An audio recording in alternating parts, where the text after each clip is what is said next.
Avant la mer et les terres et le ciel qui couvre tout, le visage de la nature était un sur le globe entier. On le disait chaos, matière brute et confuse, rien qu'un poids inerte, des semences amoncelées, sans lien, discordantes.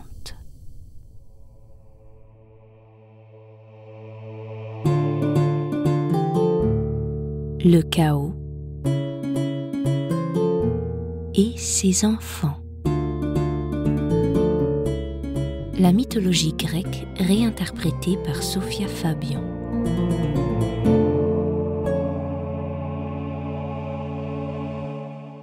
Alors, par où commencer ?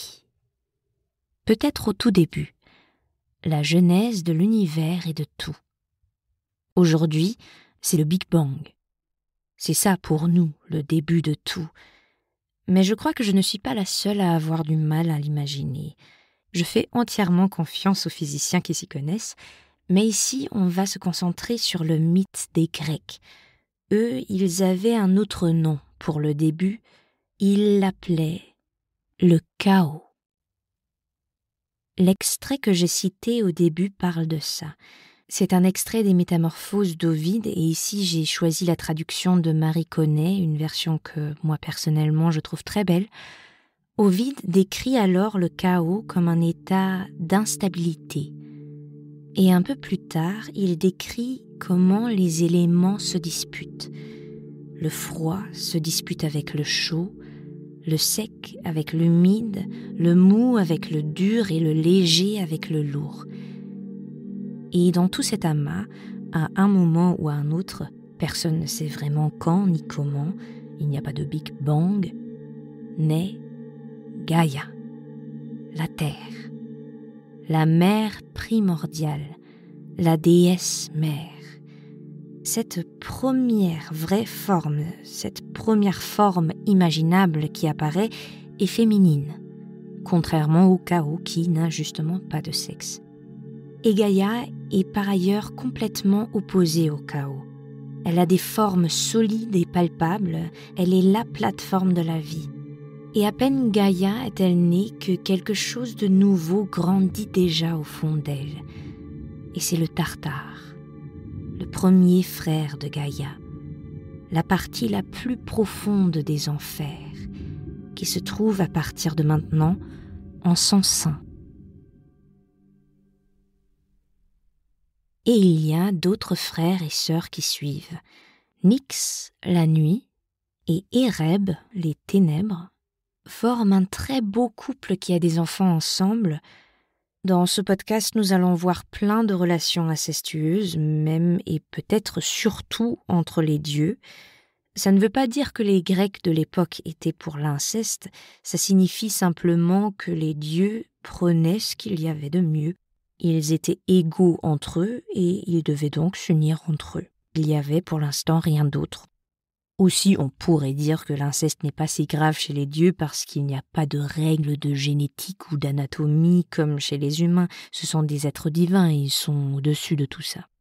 Bref, pour en revenir aux dieux, il y a encore un autre enfant du chaos qui est très important parce que Gaïa, le Tartare, Nyx et Éreb, tous, ils ne vaudraient rien s'il n'y avait pas aussi Eros, l'amour, une véritable créature chaotique, un moteur qui permet à bien d'autres choses encore de naître. Car ces divinités cosmiques originelles ne sont pas encore des dieux individuels, humanoïdes, mais des esprits abstraits qui sont la source de tout. Et c'est d'eux que naît tout le reste. Et ce qui naît sont d'abord des personnifications divines de la nature. De Nyx, la nuit, et d'Éreb, les ténèbres, naissent par exemple l'éther, qui est la lumière ou l'air céleste divin, et Héméra, le jour.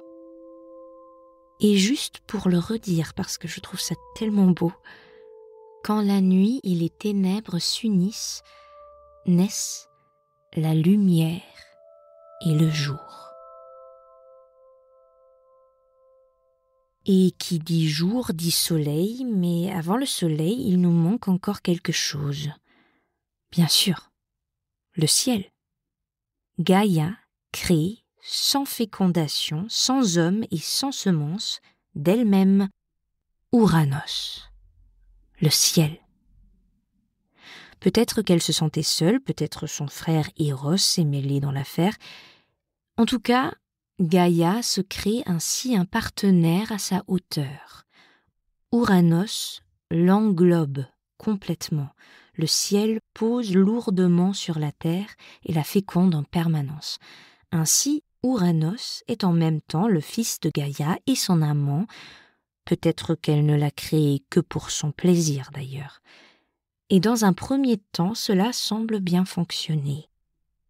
Ouranos et Gaïa engendrent des créatures immenses et magnifiques, les titans. Les titans sont des créatures divines, énormes, puissantes. Gaïa est heureuse. Et certains disent que quand Gaïa est heureuse, elle met une belle robe. Sur terre poussent les fleurs, les herbes et les forêts. Et là, on pourrait terminer cette histoire et dire « tout est bien qui finit bien », mais non, ça continue. Ouranos enferme toujours Gaïa. Il repose lourdement sur elle et de ce viol permanent ne naissent plus que des monstres. D'abord les cyclopes, Brontès, Stéropès et Argès, qui n'ont qu'un œil au milieu du front, ont l'air stupides, mais ils sont très puissants.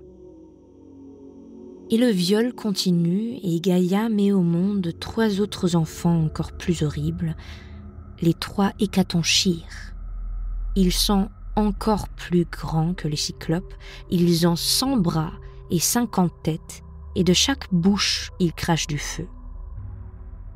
Ouranos regarde tout ça d'un œil dégoûté, et il repousse ses enfants dans le ventre de Gaïa. Les titans, les cyclopes et les hécatonchires sont donc enfermés dans la partie la plus sombre de l'enfer, dans le Tartare. Et on peut bien s'imaginer comment ils ravagent le ventre de Gaïa. Et Gaïa a mal. Elle se tord et elle se courbe, et ainsi surgissent Ouréa, les montagnes. Et Gaïa pleure, et de ses pleurs surgissent les Pontos, les mers. Et là, Gaïa, elle en a assez. Elle veut se défendre. Il faut que son ancien amant, qui est maintenant son violeur, la lâche. Et ce n'est pas tout, il doit souffrir.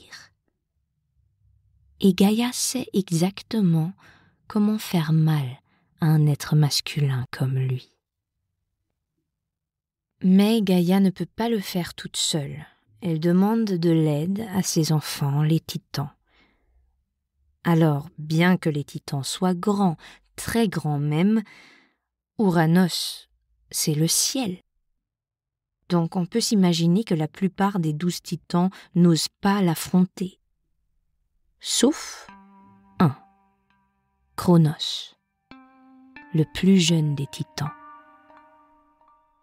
Gaïa est contente. Elle fait pousser sur elle-même un silex, dur comme l'acier, et elle en forme une faucille. Et cette faucille, elle la donne à Cronos.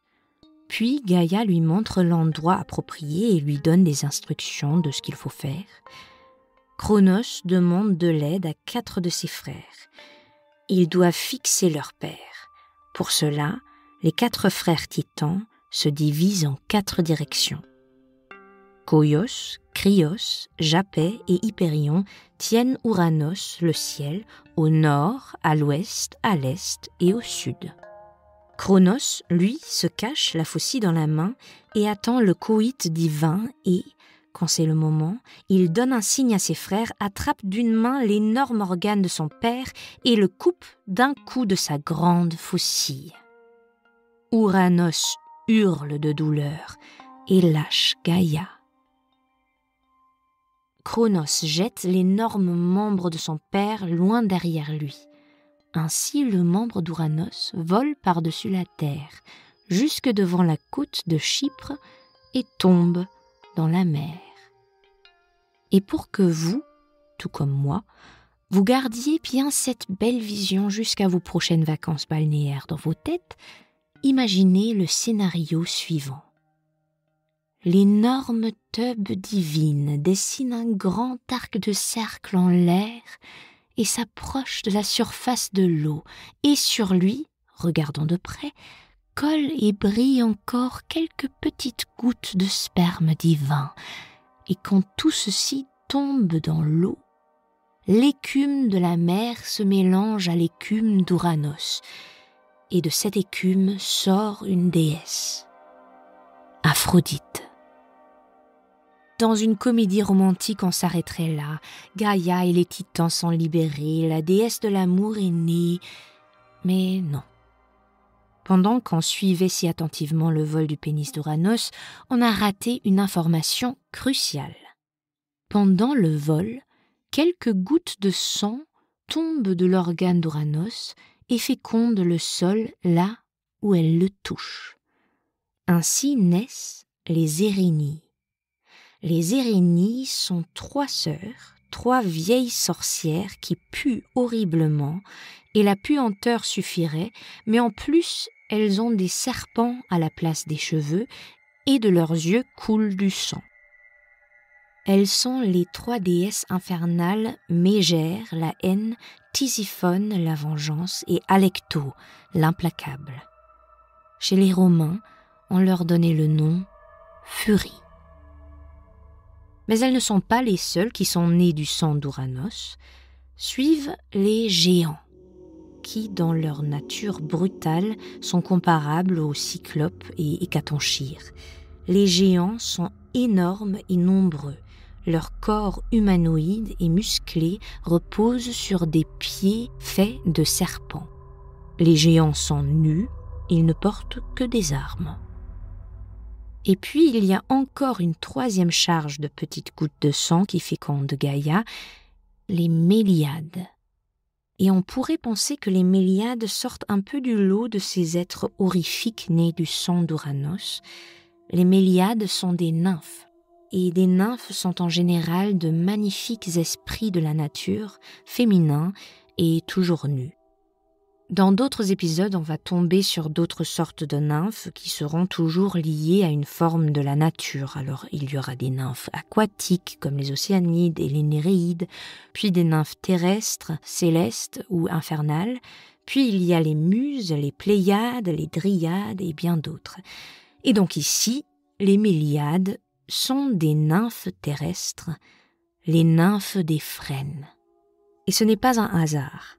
Le bois des frênes était utilisé, entre autres, pour les javelots dans l'Antiquité, et ces nymphes sont dites les mères d'une race d'hommes qui vont naître à l'âge de bronze mythologique, qui est l'âge des guerriers. Hésiode décrit dans sa Genèse 5 âges des humains. Pour l'instant, aucun humain n'est sur Terre, donc on ne parlera pas des petits mortels pour l'instant. Mais bien sûr, au moment venu, il y aura tout un épisode consacré aux théories mythologiques de la genèse des humains. Il y en a plusieurs. Mais pour l'instant, nous allons rester avec les dieux. Ouranos est vaincu, Cronos libère ses frères et sœurs, les titans, et il prend le pouvoir. Mais il fait une faute qui va lui coûter son règne. Il ne libère pas ses autres frères, les cyclopes et les hécatonchires, ce qui va mettre en colère sa mère Gaïa. Mais ça, on en parlera dans le prochain épisode. Si ce premier épisode vous a plu, vous pouvez cliquer sur la petite cloche pour vous abonner au Chaos et ses enfants. Nous ne sommes qu'au début d'un long voyage à travers la mythologie grecque. Vous pouvez aussi me suivre sur Instagram sous @chaos.enfant. Et en général, si vous avez des amis qui s'intéressent à la mythologie grecque, n'hésitez pas à en parler, cela fera une vraie différence pour moi. Moi, je suis Sophia. Je vous remercie pour votre écoute. Que les dieux soient avec vous.